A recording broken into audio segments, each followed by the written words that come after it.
VIP voice இன் police.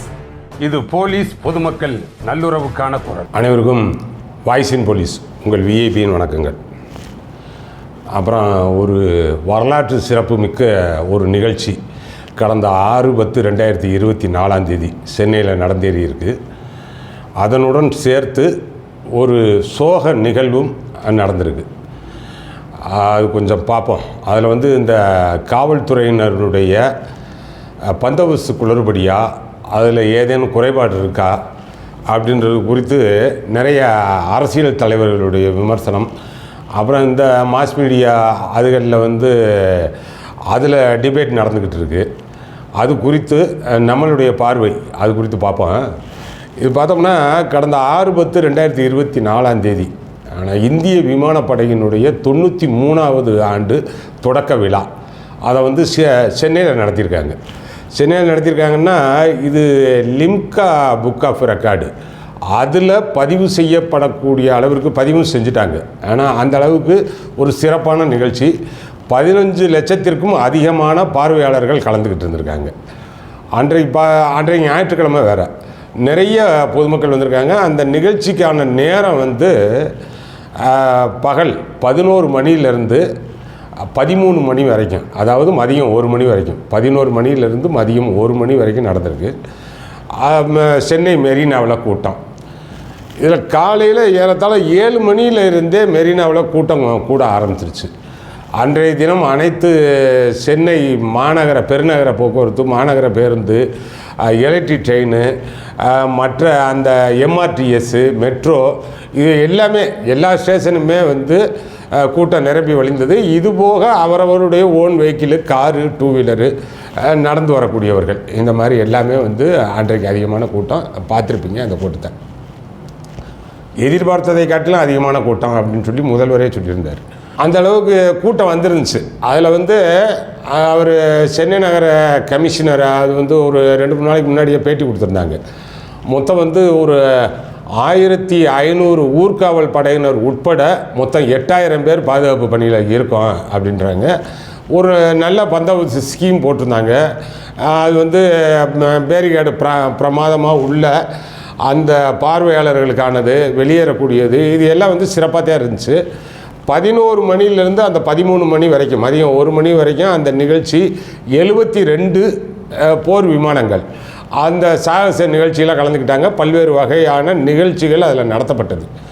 இந்த நிகழ்ச்சி நான் ஆரம்பித்தது, அந்த நடத்தினது, அது எல்லாமே ரொம்ப அற்புதமாக முடிஞ்சிருச்சு. அதில் எதுவுமே கிடையாது. நிகழ்ச்சி முடிஞ்சு வெளியேறும் பொழுது நல்ல வெயில் இல்லையா, அந்த 1 மணி டயத்துக்கு வெளியேறுறாங்க. கூட்டம் ஒரே நேரம் வெளியேறுது. இது காலையில் 8 மணிலேருந்து அந்த 15 லட்சம் பேர் கொஞ்சம் கொஞ்சமாக அசம்பிள் ஆனாங்க. ஆனால் நிகழ்ச்சி முடிஞ்ச உடனே ஒரே நேரம் வெளியேறுறாங்க. அந்த வெளியேறுற நேரத்தில் கூட அந்த ஸ்டாம்பீடு அப்படின்லாம் ஒன்றும் சொல்ல முடியாது. அந்த நெரிசல் மிதிப்பட்டு அதெல்லாம் ப்ராப்பராக தான் வெளியே போனாங்க. அந்த கூட்டத்தினுடைய வெயில் தாக்கத்தினுடைய காரணத்தினால அந்த டீஹைட்ரேஷன், அவங்களுக்கான அந்த நீர் இழப்பு ஏற்பட்டு அவர்களுடைய தனிப்பட்ட உடல்நிலை காரணமாக அது முடியாமல் அங்கங்கு அந்த ஃபெயிண்டிங் மயக்கத்தில் விழுந்து அவர்களில் ஒரு 5 பேர், 2 பேர் 32-34 வயதுக்குரியவர்கள், 2 இளைஞர்கள், அப்புறம் 3 பேர் 50லேருந்து 55 வயதுக்கு உட்பட்டவர்கள். ஏன்னா அவங்க இறந்து போயிட்டாங்க. அப்புறம் ஒரு 100 பேர் வரைக்கும் ஹாஸ்பிட்டலைஸ்டு. அதில் அப்புறம் அன்றைக்கே ஒரு கொஞ்சம் கொஞ்சமாக டிஸ்சார்ஜ் ஆகிட்டாங்க. இப்போ வரைக்கும் ஒரு 40-50 பேர் இருப்பாங்கன்னு நினைக்கிறேன். ஏன்னா இதுதான் அதனுடைய ஸ்டேட்டஸ். நிகழ்ச்சி எல்லாம் நல்ல முறையில் முடிஞ்சிருச்சு. நிகழ்ச்சியில் எந்த விதமான அசம்பாவிதம் கிடையாது. 15 லட்சம் பேர் கூடக்கூடிய இடத்துல என்னென்ன வகையான அசம்பாவிதம்லாம் இருக்குன்னு தெரியுமா?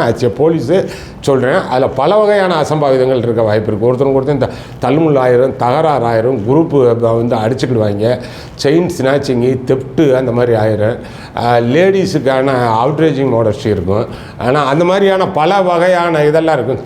சின்ன குழந்தைகள் காணா போயிடும், மிஸ்ஸிங் இருக்கும். ஆனால் இது எல்லாமே அது எதுவுமே எந்த அசம்பாவிதமும் கிடையாது. அதெல்லாம் ரொம்ப பிரமாதமாக. ஏன்னா அந்த பாக்கெட்டாக போட்டு கரெக்டாக அந்த பேரிகேடு போட்டு அவங்களுக்குள்ளே அனுப்பி முறையான பாதுகாப்பு பண்ணினதுனால தான் இதெல்லாம் நடந்துச்சே தவிர நீங்களே சும்மா எங்கனே நின்றுக்குங்க அப்படிலாம் சொல்ல முடியாது. வெஹிக்கிளுக்கு பார்க்கிங்கு ஒரு இடத்துல இருக்கணும். இது அதான் சொல்கிறேன்ல, 15 லட்சம் பேர் தனித்தனியாக கொஞ்சம் கொஞ்சமாக சேர்ந்தவங்க. அந்த மதியம் 1 மணிக்கு முடிஞ்சோன்னா அப்படியே வெளியேறாங்க. இதற்கு முன்னாடியே அந்த வெயில் குறித்து அந்த பாதுகாப்பு படை, அந்த விமானப்படை அதிகாரி உட்பட காவல்துறை சார்பாக, அரசு சார்பாகவே என்ன சொல்லியிருந்தாங்கன்னா, நிறையா நீங்கள் தண்ணி எடுத்துகிட்டு வந்துடுங்க, உங்களுக்கு தேவையான தண்ணி எடுத்துகிட்டு வந்துடுங்க, கொடை கொண்டு வந்துடுங்க, தொப்பி வச்சுக்கோங்க, இதெல்லாம் வந்து முன்னாடியே சொல்லியிருந்தாங்க. அந்த வெயில் எக்ஸ்பெக்ட் பண்ணி சொல்லியிருந்தாங்க. இது வந்து அந்த குறைபாடு யார், இது நம்ம தண்ணி எடுத்துகிட்டு போகணும், சின்ன பிள்ளையை கூப்பிட்டு போகிறோம் அப்படின்றதெல்லாம் வந்து அவங்களுக்கு தானே தெரியணும். தண்ணி வாட்டரே வைக்காமலாம் இல்லை, எல்லா இடத்துலையும் வச்சுருந்தாங்க. நீங்கள் முதல்ல அந்த வாட்டர் டேங்க் இருக்கிற இடத்துக்கே முதல்ல எப்படி போவீங்க? இவ்வளோ கூட்டம் இருக்கும் பொழுது அதுக்குள்ளேயே வந்து அந்த கூட்ட நெரிசல் இருக்கும், அதுக்குள்ளே மயக்கம் ஏற்படும். முதல்ல ஒன்று தெரிஞ்சுக்குங்க, அதாவது ஒரு நிகழ்ச்சி நடக்குது, வர சொல்கிறாங்க, இல்லைன்னா நீங்கள் போகிறீங்க. யார் உங்களை என்ன டிக்கெட் எடுத்தா வந்து கலெக்ட் பண்ணாங்க?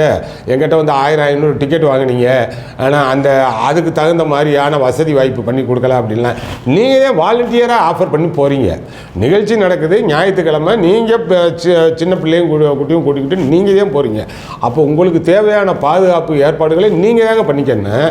இது வந்து இன்னும் சொல்ல போனோம்னா, இப்போ ஒரு உடல்நிலை குறித்து உங்களுக்கு தான் அதிகம் தெரியணும் உங்களை பற்றி. இப்போ எனவே நான் இருக்கேன்னா எனக்கு என்ன செய்யுதுன்னு சொல்லி என் டாக்டருக்கே தெரியாது. என்ன செய்யுதுன்னு சொல்லி நான் போய் டாக்டர்கிட்ட தான் நான் தான் சொல்லணும். என் உடல்நிலை கண்டிஷனை பொறுத்த வரைக்கும் டாக்டர்கிட்ட நான் தான் சொல்லணும். டாக்டர், எனக்கு சரியாக மூச்சு விட முடியல டாக்டர், எனக்கு நெஞ்சு அடைக்குது டாக்டர், சரியாக பசி இல்லை அப்படின்ற விஷயத்தை அவர் இது மந்திரம் போட்டு கண்டுபிடிப்பாரா? அதெல்லாம் கிடையாது. நீங்கள் சொல்கிறதை வைத்து தான் சிகிச்சை. அப்போ நீங்கள் தான் உங்களது கான்சியஸும் உங்களது உடலை பொறுத்து நீங்கள் தான் முழுமையான இது இருக்கணும். இது போல் பெரிய கூட்டத்துக்கு நம்ம போக முடியுமா? நம்ம அதுக்கு தாங்குவோமா, சரிப்படுவோமா, அதுக்கான வாட்டர் ஃபெசிலிட்டி வேணும் அப்படின்றதெல்லாம் நீங்கள் பார்த்துருக்கணும். ஆனால் அந்த தவறு வந்து அதனால தான் வந்து அவங்க அந்த MP, Thoothukudi MP Kanimozhi madam சொல்லியிருந்தாங்க பாருங்கள், இது மாதிரியான கூட்டங்களை தவிர்க்க வேண்டும் அப்படின்னா அது என்ன மீனிங்கில் சொல்கிறாங்கன்னா, கூட்டம் கூடுவதை தவிர்க்க வேண்டும்னா அரசாங்கம் தவிர்க்கணும், அது இதுன்னு சொல்லலை. அந்தந்த இண்டிவிஜுவல் உணரணும். இதுக்கு நம்ம போனோம்னா நாம் இதுக்கு சரிப்பட்டு வருவோமா, இந்த குழந்தைங்க குட்டி கூட்டிகிட்டு போகிறதுக்கு இது சரியா அப்படின்றத பார்க்கணும். வானத்தில் நடக்குது நிகழ்ச்சி, நீங்கள் கொடையை தூக்கிட்டு போனீங்கன்னா கூட கொடையோடு எப்படி பார்ப்பீங்க? அப்போ சிக்கல் பின்னாடி இருக்கிறவனுக்கு இடிக்கும் கொள்ளணும். அப்போ கொடையை மடக்கிட்டு பார்க்கணும், இல்லைன்னா தொப்பியை வச்சு பார்க்கணும்.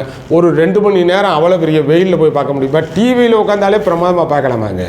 உலகத்தில் நடக்கிற எல்லா வான் சாகச நிகழ்ச்சிகளும் உட்காந்த இடத்துல உங்கள் யூடியூப்லேயே பார்க்கலாம். ஏன்னா இது ஒன்றும் பெரிய மேட்டர்லாம் கிடையாது. சரி, ஏதோ ஒரு பிள்ளைகளை சந்தோஷப்படுத்துறதுக்கு போகிறீங்க வர்றீங்கன்னா, இதில் அரசாங்கத்தையோ பாதுகாப்பையோ எப்படி குறைபாடு சொல்ல முடியும்? இதுக்கு மேலே என்ன நம்ம செய்ய முடியும்? ஒரு 15 லட்சம் பேர் கூடி இருக்கக்கூடிய இடத்துல, அதான் சொல்கிறேன்ல, ஒரு குரூப் கிளாஸ் அந்த மாதிரி எதுவும் கிடையாது. ஏன்னா சிறு குழந்தைகள் மிஸ்ஸிங் அந்த மாதிரி கிடையாது, செயின் ஸ்நாச்சிங்கு, பொருள் தெஃப்ட்டு அந்த மாதிரிலாம் கிடையாது, ஈவ் டீசிங்கு அந்த மாதிரிலாம் எதுவும் கிடையாது. நீங்களாக வந்து மதியம் 1 மணிக்கு ஆனால் அந்த வெயில் தாங்க முடியாமல் அந்தந்த இண்டிவிஜுவல் அவரவருடைய உடல்நிலையை பொறுத்து இது நடக்கும்ல, நடக்காதா? பாதுகாப்பு பணியில் இந்த இன்றைக்கி பேப்பர் செய்தி 38 பேர் மாரடைப்பில் போலீஸ் இறந்து போயிருக்காங்க அப்படின்னு. இன்றைக்கி ஒரே நாளில் இல்லை, பொதுவாக பாதுகாப்பு பணியில் இப்போ ஒரு மாதத்துக்கு முன்னாடி நம்ம கூட போட்டிருந்தோம்ல, ஒரு ஏசி, குளத்தூர் ஏசி, அது பாதுகாப்பு பணியில் இருந்தவரை இறந்து போயிடுறாரு. அதே பாதுகாப்பு பணியில் மற்ற போலீஸ்லாம் இருந்து தானே ரிட்டர்ன் ஆகி தானே வந்தாங்க. இந்த இண்டிவிஜுவல் இது பியூர்லி சப்ஜெக்டிவ். அவருடைய உடல்நிலையை பொறுத்து சில அந்த வெயில் கண்டிஷனுக்கு தாங்காமல் இருக்கும். அதுக்கு அவ்வளோதான் சொல்ல முடியுமே தவிர இதில் அரசாங்கத்தை குத்தம் சொல்கிறது. இப்போ வந்து உள்துறை செயலாளர் அறிக்கை கேட்டிருக்கிறாரு. ஏன்னா என்ன காரணம்னு சொல்லி அறிக்கை கொடுப்பாங்க. ஏன்னா இது போலீஸ் தரப்பில் எந்த ஃப்ளாவும் கிடையாது, ரொம்ப அற்புதமான பந்தோபஸ்து. இது வந்து அந்த லிம்கா ரெக்கார்டுக்கு போயிருக்கு, பதிவு ஆகிருக்கு. இதில் என்னென்னா ஓரளவுக்கு இந்த விஐபியும் இருக்காங்கல்ல, அது வந்து நம்ம போலீஸுக்கு சொல்லணும்.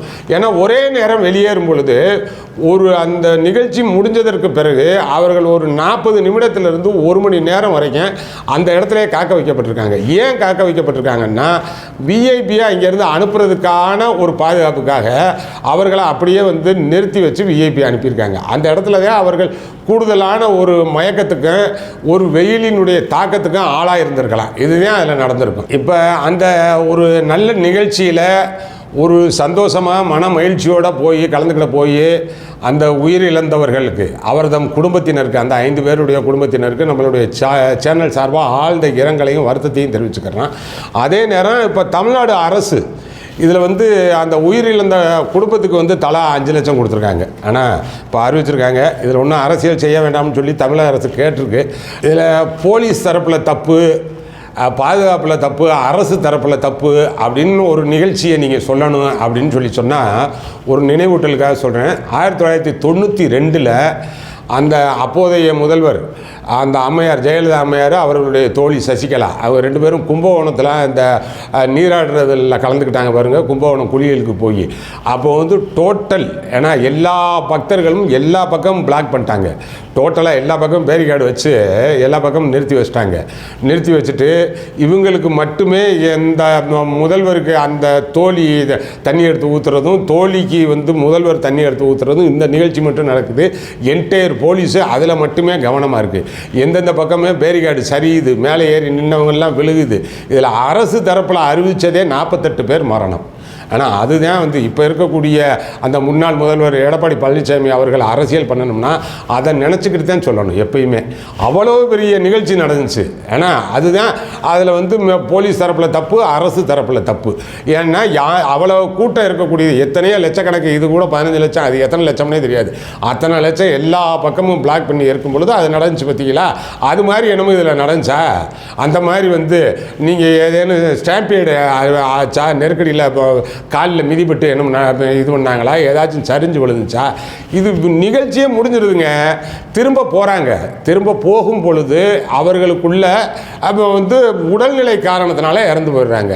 நீங்கள் எவ்வளோ பெரிய கூட்டத்துக்கு வரும்போது அதான் சொல்கிறேன்ல, போலீஸில் இருக்கிறவங்க இறந்து போயிடுறாங்க. ஒரு பாதுகாப்பு பணியில் இருக்கிறவங்களுக்கு அரசாங்கத்தை குறை சொல்ல முடியுமா? அந்தந்த இண்டிவிஜுவலினுடைய அவர்களுடைய உடல்நிலையை பொறுத்த விஷயம் அப்படித்தான் எடுத்துக்கணும். இதில் வந்து பெருசாக அரசியல் பண்ணுறதுக்கு ஒன்றும் கிடையாது. பாதுகாப்பு மிக மிக சிறப்பான நேர்த்தியான பாதுகாப்பு போலீஸ் இவ்வளோ தான் கொடுக்க முடியும். அந்த அளவுக்கான பாதுகாப்பு கொடுத்துருக்கு. இவ்வளோ பெரிய இதில் ஸ்கீம் போட்டுருவாங்க கம்ப்ளீட்டாக. நீங்கள் நினச்ச மாதிரி போலீஸ் எங்கனே போய் நின்றுக்கங்க அப்படின்னு சொல்ல முடியாது. அந்த எல்லாரும் கேட்குறவங்க வந்து நாங்கள் போலீஸை கல்லே பார்க்க முடியல, அதான் சொல்கிறேன்ல, 8000 தாங்க போலீஸு, 8000 பேர் போலீஸு. அவர் வந்து அந்த சுகாதாரத்துறை அமைச்சர் சொல்கிற மாதிரி ஒரு ஆளுக்கு ஒரு போலீஸாக பார்க்க முடியும், பின்னாடி திரும்பினா போலீஸ் நிற்பாரா? அப்படி பார்க்க முடியுமா? 8000 போலீஸு 15 லட்சம் மக்களுக்கு பாதுகாப்புனா நீங்கள் உங்கள் கண்ணில் விசிபிளாக பார்க்க முடியாமல் தான் இருக்கும்.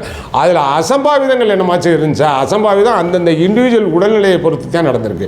காவல்துறை பாதுகாப்பு குறைபாடு காரணமாக ஏதேனும் நடந்திருக்கா? ஒன்றுமே கிடையாது.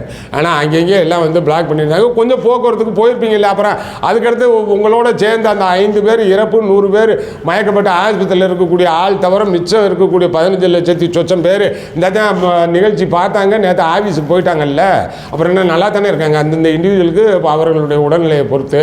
அதனால் அரசாங்கம் இப்போ 5 லட்ச ரூபா நிவாரணம் அறிவிச்சிருக்கு, வரவேற்கக்கூடியது. அது தவிர இங்கே தமிழ்நாடு காங்கிரஸ் கட்சி அவர்கள் 1 லட்ச ரூபா அறிவிச்சிருக்காங்க, வரவேற்கக்கூடியது. இதுதான் இதில் பார்க்கணுமே தவிர வேறு விபத்து இது மாதிரியான அசந்தர்ப்பமான சூழ்நிலையில் இருக்கக்கூடிய மரணம் இதெல்லாம் தவிர்க்க முடியாது, வேறு வழியே கிடையாது.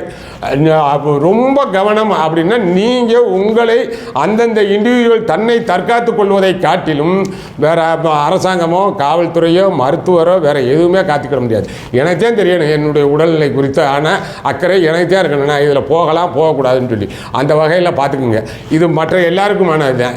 ஏற்கனவே சொல்கிறது மாதிரி இது செய்தி மட்டுமல்ல, இதுக்குள்ளே இருக்கக்கூடிய செய்தி நமக்கு ரொம்ப முக்கியம். எந்த இடத்துக்கு போகலாம், குடும்பத்தோடு எப்படி கூட்டிகிட்டு போகலாம், எந்த அளவுக்கு பாதுகாப்பாக இருக்கலாம் எல்லாரும் தெரிஞ்சுக்கணும்.